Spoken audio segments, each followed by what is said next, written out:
जो लोग प्रॉपर्टी बनाना चाहते हैं और ये जानना चाहते हैं कि हमारी प्रॉपर्टी कब और कैसे बनेगी, तो ये वीडियो उनके लिए। उससे पहले मैं रिक्वेस्ट करूंगा कि प्लीज इस चैनल को सब्सक्राइब कर लीजिए, द हिंदू एस्ट्रोलॉजर। उसके बाद हम वापस अपने टॉपिक के ऊपर आते हैं। देखिए, फोर्थ हाउस के अंदर ये इंफॉर्मेशन स्टोर होती है कि हमारी प्रॉपर्टी कब कैसे बनेगी। ठीक है, तो मैं उसके अंदर बताता हूं। अगर फोर्थ हाउस के अंदर आपके सूर्य देव है तो आप अपने खुद के दम पे अपनी प्रॉपर्टी बना लेंगे। आपको किसी पेरेंट की, भाई की, दोस्त की कोई आवश्यकता नहीं है, किसी की आपकी सपोर्ट की कोई जरूरत नहीं है। आप खुद के दम पर ही बना लेंगे, पैसा इकट्ठा कर लेंगे, उसके बाद उस प्रॉपर्टी को परचेज कर लेंगे, पूरा पैसा देकर भी आप परचेज कर लेंगे।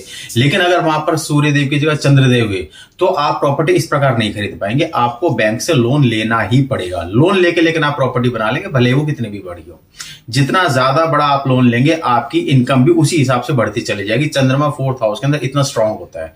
अभी हम बात करते हैं चंद्रमा के बाद मंगल देव की। अगर वहां पर मंगल देव है तो आप जो प्रॉपर्टी लेंगे, जिसमें आपका ज्यादा इंटरेस्ट होगा, जिसको आप इजीली ले पाएंगे, वो एग्रीकल्चर लैंड होगी, जिसके ऊपर की खेती होती होगी। आपको वहां पर ज्यादा इंटरेस्ट आएगा और आप उसको लेना चाहेंगे तो इजीली आप ले भी पाएंगे, क्योंकि यहाँ पे प्लैनेट्स आपको सपोर्ट कर रहे हैं। अगर यहाँ पर बुध देव होंगे तो आपकी प्रॉपर्टी बेटी पैदा होने के बाद होगी। और अगर यहाँ पर बृहस्पति देव हुई तो आपकी प्रॉपर्टी तब बनेगी जब आप किसी से एडवाइस लेंगे, किसी की गाइडेंस के अंडर में उस पैसे को इन्वेस्ट करेंगे। भले आप गोल्ड में कर लें, किसी स्टॉक मार्केट में कर लें। जब आप किसी से गाइड लेंगे, आपके टीचर, आपका सीनियर, आपके पेरेंट्स, आपके फादर, जब वो आपको सपोर्ट करेंगे, आपको बताएंगे, एडवाइस देंगे, उस एडवाइस के दम पे बने हुए पैसे से ही आप प्रॉपर्टी बना पाएंगे।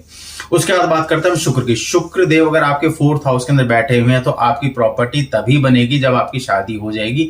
आपके स्पाउस के आने के बाद ही आपकी प्रॉपर्टी बनती है।